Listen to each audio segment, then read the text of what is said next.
त्याच्यामध्ये कॅबिनेटमध्ये आमचे सहकारी मंत्री जे आहेत संजय राठोड त्यांनी एक मुद्दा असा मांडला की अल्पसंख्याकांचा दर्जा ज्या शाळांनी घेतलेला आहे त्या शाळांमध्ये ज्यावेळी भरती होते तरी काही क्रायटेरिया त्यांना लागत नाही, म्हणून अनेक शाळा ह्या अल्पसंख्याक शाळा म्हणून पुढे आलेल्या आहेत. त्याची चौकशी व्हावी, त्याच्यामध्ये अल्पसंख्याक भाषीय विद्यार्थी किती आहेत याचा सर्वे व्हावा, अशा पद्धतीची मागणी त्यांनी केलेली होती आणि त्या अनुषंगानं कॅबिनेटनं मागणी केल्यामुळं माननीय मुख्यमंत्री महोदयांनी त्याची चौकशी करावी. तर प्रस्तावित वाढवण बंदर प्रकल्प क्षेत्रात विमानतळ तयार करण्याच्या हालचाली राज्य सरकारकडून सुरू झालेल्या आहेत. हॉटेल सावंत झाले सगळे 4 तासासाठी त्यांनी 8 ते 9 लाख रुपये खर्च केले, 900 रुपये जेवणाचा भोजनाचा रेट दिला आणि आता इथे काय निघालं. ईश्वरजी, तुमची आक्रमक भूमिका मी त्या ह्याच्यातून बघितलेली आहे, त्यामुळे त्याच वेळी तुमची आक्रमक भूमिका बघितल्या मी जिल्हाधिकाऱ्यांना चौकशीचे आदेश दिलेले आहेत. ईश्वर मोरे साहेब ज्या आक्रमक पद्धतीने ते मांडत होते त्याची पूर्ण चौकशी करा असं मी जिल्हाधिकाऱ्यांना सांगितलं.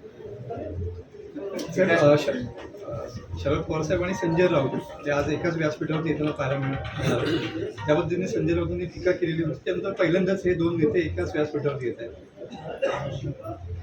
व्यासपीठावर आल्यानंतर काय असं म्हणजे मला अजून कळलेलं नाही, कारण मला त्याच्याबद्दल बोलण्याचा अधिकार नाही. शेवटी तुम्ही काय दाखवावं काय बोलावा तुमचा अधिकार आहे.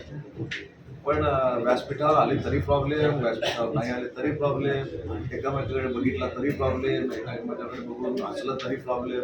नक्की आता काय करायचं हेच कळेल असं डॅमेज कंट्रोलसाठी उद्धव ठाकरे कोकण दौरे घेतात, काय शुभेच्छा. स्मार्ट सिटीच्या आपण बैठकीने त्याचे रिझल्ट म्हणजे काय. स्मार्ट सिटीच्या बैठकीसाठी MIDCच्या मुख्य अभियंत्यांना 2 दिवस मी रत्नागिरीमध्ये मुक्काम करायला सांगितलेलं आहे. स्मार्ट सिटीचं काम येत्या 8 दिवसामध्ये सुरू होईल आणि अतिशय चांगल्या पद्धतीनं रत्नागिरी ही स्मार्ट सिटी होईल. साहेब, आपण मराठी भाषा मंत्री आहात. आपण एक मध्ये GR निघाला होता की इंग्लिश मिडियम स्कूलमध्ये मराठी भाषा कंपल्सरी करावी आणि ती खरोखर त्याचे पूर्तता होते की नाही याची चाचपणी आपण करणार का आपल्या मंत्रालयात? आम्ही जिल्हाधिकाऱ्यांच्या अध्यक्षतेखाली एक फार मोठा टास्क फोर्स मराठी भाषेसाठी जिल्ह्यामध्ये निर्माण केला आहे. त्याच्यामध्ये पुढच्या 1-2 महिन्यामध्ये अशासकीय सदस्य देखील येतील आणि जिल्हाधिकाऱ्यांची जबाबदारी आहे की मराठी भाषा बोलणाऱ्यांवर अन्याय कोण करत असेल, त्यांना त्रास कोण देत असेल, मराठी भाषा बोलली जात नसेल, मराठी भाषेचा वापर होत नसेल तर त्याच्यासाठी जो टास्क फोर्स आहे त्याला सगळे अधिकार जिल्हाधिकाऱ्यांना दिलेले आहेत कारवाई करण्याचे आणि दर 3 महिन्यातनं एकदा ती मिटिंग करायची. सक्षम होत आहे आणि आज काहीतरी लोकांवर सोहळा आहे. जिल्हा हेतूमध्ये सारापुढे आजपर्यंत पोलीस दल महाराष्ट्रामध्ये सगळ्यात जास्त सक्षम पोलीस दल करण्यासाठी गाड्यांचा ताबा जो दिलेला आहे तो रत्नागिरी जिल्ह्याच्या DPCनं दिलेला आहे. आता देखील 10 माझ्या माध्यमाने स्कॉर्पिओ, 20 मोटरसायकल असं आधुनिक यंत्रणा त्यांना आम्ही देतोय आणि या यंत्रणेचा फायदा शेवटी नागरिकांना होत असतो. लॉ अँड ऑर्डर ज्यावेळी होते त्यावेळी लवकरात लवकर पोलीस त्या ठिकाणी पोहोचतात, कारवाई करतात.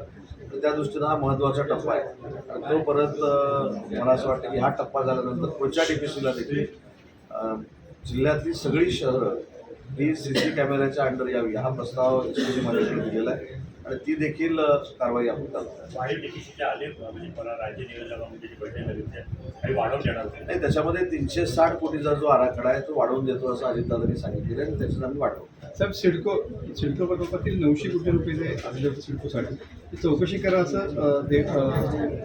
आमदार संतोष सांबरे यांनी मागणी केलेली आहे मुख्यमंत्र्यांकडे आणि मुख्यमंत्र्यांनी त्याची चौकशीची परवानगी सुद्धा दिलेली आहे आणि ते एकनाथ शिंदे यांनी मंजूर केलेले होते त्यावेळेला. मला त्यांची काही माहितीच नाही. सर 3D मल्टीमीडिया शोचं कधी 3D मल्टीमीडिया शोचं टेस्टिंग मला असं वाटतं की सुरू झालेलं आहे. येत्या 15 ते 20 दिवसामध्ये 3D मल्टीमीडिया शोचा लोकार्पण सोहळा आपण करणार आहोत. दुसरी महत्त्वाची गोष्ट 25 आणि 26 तारखेला 26 आणि 27 तारखेला मराठी भाषा गौरव दिनाच्या निमित्तानं 2 दिवस कार्यक्रम रत्नागिरीमध्ये आयोजित केलेले आहेत. आमच्या मराठी भाषेच्या कोऑर्डिनेटर म्हणून डेप्युटी कलेक्टर साठे यांची आम्ही साठे मॅडमची निवड केलेली आहे. ते या कार्यक्रमामध्ये पुढाकार घेणार आहेत आणि दुसरी एक महत्त्वाची गोष्ट आहे की 17 मार्चला तिथीनुसार शिवसेना जी शिवजयंती साजरी करते तो फार मोठा सोहळा नवीन शिवसृष्टीच्या इथं होणार आहे आणि उर्वरित जी कामं आहेत पार्ट 2 होता शिवसृष्टीचा त्याचा देखील लोकार्पण सोहळा पार पडतो. आणि इथले राघू शेट्टी आणि संजय गाडगे त्याचा पण आढावा मी घेतला. 15 दिवसामध्ये ते सुरू झालं. काम सुरू आहे. सर मुंबईतील ज्या बेकऱ्या आहेत त्या बेकऱ्या विजेवर नेमकी स्थिती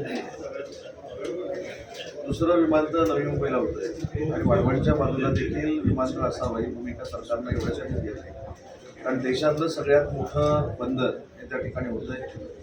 येणाऱ्यांची आणि जाणाऱ्यांची संख्या, उद्योजकांची संख्या, कामगारांची संख्या आणि तिथल्या सगळ्या परिसरातल्या लोकांना भेटीगाठी देणाऱ्यांची संख्या ही हजारोंच्या लाखोंच्या आकड्यामध्ये असणार आहे. त्यामुळे त्या ठिकाणी तिसरं विमानतळ असावं ही भूमिका सरकारने घेतली आहे. त्याचं काम लवकरात लवकर होईल. त्याचबरोबर पुणेकरांची जी मागणी होती की पुरंदरला अजून एक विमानतळ व्हावं, तर त्याचं देखील ॲक्विएशन करण्याचा निर्णय MIDCकडनं काल परवाच घेण्यात आलेला आहे. पास थ्रू पद्धतीनं ही आपण जमीन ॲक्वायर करणार आहोत आणि पुरंदरला देखील फार मोठं इंटरनॅशनल एअरपोर्ट करण्याचा शासनाचा मानस आहे. लाडक्या बहिणींची अपात्रतेची संख्या आता 9 लाखांच्या वर गेलेली आहे आणि नव्या नियमानुसार सभेनुसार आता दरवर्षी त्यांना KYC करावी लागणार आहे. 1500 रुपये बंद होणार. नाही, संख्या आपण कमी झालेल्यांची फक्त मोजतो, पण संख्या किती आहे हे आपण सांगत नाही. माझी लाडकी बहीण योजनेतनं माझ्या माहितीप्रमाणे 2,40,00,000 महिला भगिनींना याचा फायदा मिळतो आणि त्याच्यामध्ये काही महिला भगिनींच्या 4 व्हीलर आहे. काही महिला भगिनींनी रिटर्न्स भरताना स्वतःचं इन्कम 2.5 लाख रुपयापेक्षा जास्त दाखवलेलं आहे. अशा महिला भगिनींचं त्याच्यातनं नाव कमी होतं आहे आणि म्हणून काही सरसकट ही योजना बंद होणार नाही. 2,40,00,000पैकी 9 लाख कमी झाले असतील, पण 2,49,00,000 शिल्लक आहे. त्यांच्यासाठी ती योजना चालूच राहणार. येत्या अधिवेशनामध्ये डान्सबार संदर्भात सुधारित कायदा पारित होण्याची शक्यता आहे. रोहित पाटलांनी देखील त्याला विरोध केलेला आहे. काय नेमकी स्थिती रोहित पाटलांना काय कळलं ते मला अजून कळलेलं नाही. तुम्हाला देखील काय माहिती मिळाली ती मला माहिती नाही. डान्सबारबाबतचा कुठचा कायदा विधानसभेमध्ये येणार आहे ही इतक्या लवकर चर्चा होत नाही, या तो विषय येत नाही. त्याच्यामुळे डान्सबारबद्दल अगोदरच काहीतरी बोलून वादविवाद निर्माण करण्यामध्ये काय अर्थ सर संजय पालकमंत्री मुंडेंच्या अडचणीत वाढ होण्याची शक्यता आहे. कारण अंजली दमानियांपाठोपाठ सामाजिक कार्यकर्त्यांनी माहिती अधिकारकर्ते विजय कुमार यांनी देखील काही आरोप केलेले आहेत. धनंजय मुंडे कृषी घोटाळ्यामध्ये मंत्रिमंडळ बैठकीमध्ये प्रस्ताव मंजूर झालेला नसताना तो मंजूर असल्याचं भासवून शासन आदेश काढण्यात आलेले आहे असे याच्यामध्ये स्पष्ट असं आहे की याच्यामध्ये अनियमितता असेल किंवा संतोष देशमुख खून खटल्यामध्ये चौकशी अंती जे काय होईल त्याच्यावर कारवाई करावी ही शासनाची भूमिका आहे. त्याच्यामुळे माहितीच्या अधिकारामध्ये जी काय माहिती मिळालेली आहे त्याची चौकशी होईल. छत्रपती संभाजीनगरमध्ये आजच्या मिरवणुकीमध्ये लॉरेन्स विष्णोईचे 92 ठिकाणी झळकलेले पाहायला मिळते. अशा पद्धतीचे जर बॅनर तिथं झळकले असेल तर त्याची दखल पोलिसांनी घेतली पाहिजे. सर अभिनेत्री स्वरा भास्कर यांनी काही वादग्रस्त विधान केलेलं आहे. 500 वर्षांपूर्वीच्या काल्पनिक अत्याचारांवर लोक जे आहेत ते राग व्यक्त करत आहेत आणि कुंभमेळ्यातील चेंगराचेंगरीबाबत चिंता व्यक्त करत नाहीत. मला असं वाटतं की काही लोकांना प्रसिद्धीची फार मोठी हाव असते. छावा चित्रपटाच्या संदर्भामध्ये एकानं अजून एक काही ट्विट केलं किंवा छत्रपती संभाजी महाराजांवर केलं. त्याच्यामुळे माझी भूमिका देखील सांगितली की आम्हाला मंत्रिपदांपेक्षा या दोन्ही छत्रपती शिवाजी महाराज असतील किंवा छत्रपती संभाजी महाराज असतील त्यांचं कर्तृत्व आमच्या दृष्टीनं सगळ्यात मोठं आहे. त्यामुळे अशा लोकांनी थोडं समजून घेतलं पाहिजे. मराठी माणसाचा देखील अंत होणार नाही, त्याचा देखील सहनशीलतेचा अंत होणार नाही याची त्यांनी काळजी घेतली पाहिजे.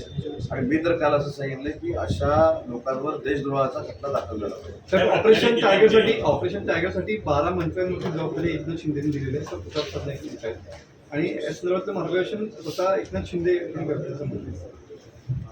प्रताप सरनाईक साहेबांनी जे सांगितलेलं आहे त्याला मी दुजोरा देतो. साहेब पालकमंत्रीचा तिढा जो आहे नाशिक आणि रायगड हा अजूनही सुटलेला नाही आणि आज महायुतीचे 3 नेते दिल्लीला जाऊन भेटणार आहेत. त्यामध्ये काय चर्चा होणार आहे?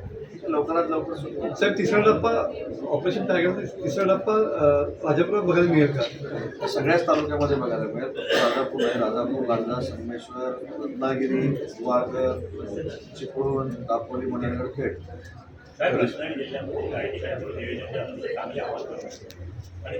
व्यवसाय त्याला परवडणारा नाही आहे. जर विजेवरती केलं त्याच्या संदर्भात काही मला कोळशाचा वापर बंद कोळशाचा वापर बंद करण्याचा त्यांच्याशी चर्चा करून त्यांना विश्वासात घेऊन काही